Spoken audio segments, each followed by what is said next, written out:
आम्ही कधी कुठं मी तर माझा कार्यकर्ता चुकला तरी मी त्यांना म्हणतो हे चुकला ना ते बघा तुमचं तुम्ही त्याला टायर मध्ये घ्यायचा का कशात घ्यायचा आणि मी कार्यकर्त्यांना सांगतो तुम्ही चुकू नका तुमच्याकडनं अन्याय अत्याचार होऊन देऊ नका या गोष्टीचा विचार देखील आपण सगळ्यांनी या निमित्ताने केला पाहिजे।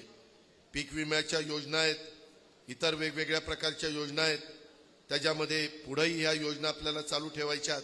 कालच साखर कारखाने कधी चालू करायची ती मीटिंग घेतली 15 नोव्हेंबरला आपण कारखाने सुरू करतोय। इथेनॉल वरची निर्मितीची बंदी उठवा असं संजय मामा आणि बबनदादांनी सांगितलं होतं ती बंदी आता उठवलेली आहे। मोलेसेस वरचा जीएसटी हा आम्ही केंद्राला सांगून घटवलेला आहे। शेतकऱ्यांना त्या ठिकाणी मदत आम्ही करतोच आहे। अशा पद्धतीनं हे सरकार बळीराजाला मोफत वीज देणारं सरकार त्याच्यामध्ये वेगवेगळ्या पद्धतीनं माझ्या महाराष्ट्राचा सर्वांगीण विकास करणारं सरकार ह्याला आपण साथ देण्याचं काम करा।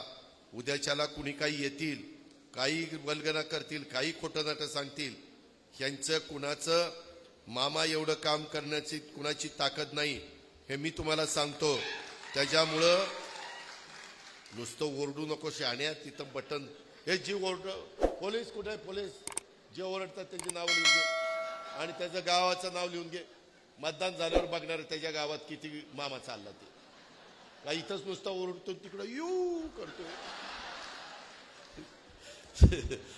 तर त्याच्यामध्ये नाही तुमचा उत्साह तोपर्यंत टिकला पाहिजे रे बाबांनो। असं तुम्ही आहे तर आम्ही आहे कार्यकर्ता पक्षाचा कणा आहे तो कणा मोडला तर मी मोडेन त्याच्यामुळं तुम्ही नाही मोडलं पाहिजे तुम्ही ताटमांदीने राहा म्हणजे आम्ही पण ताटमांदीने राहू।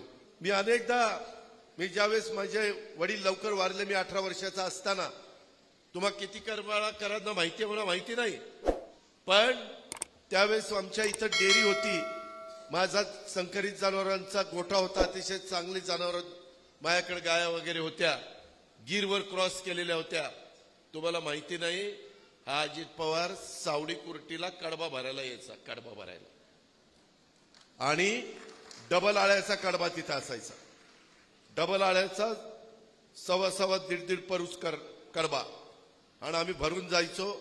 कधी कधी त्या ठिकाणी मी असा रात्री चांदण्याचा असायचो आणि मग कोणतरी शेतकरी यायचा दादा इकडे जरा चांगलं बोकड घेता का मग त्याला बोलवायचो बोकड पण घ्यायचो आणि आपल्या गावाकडे गेल्यावर बोकड कापल्यावर भाग करतात भाग तेव्हा किलोवर नव्हतं भाग असायचे वाटा टाकायचा आणि एकेकाने वाटा उचलायचा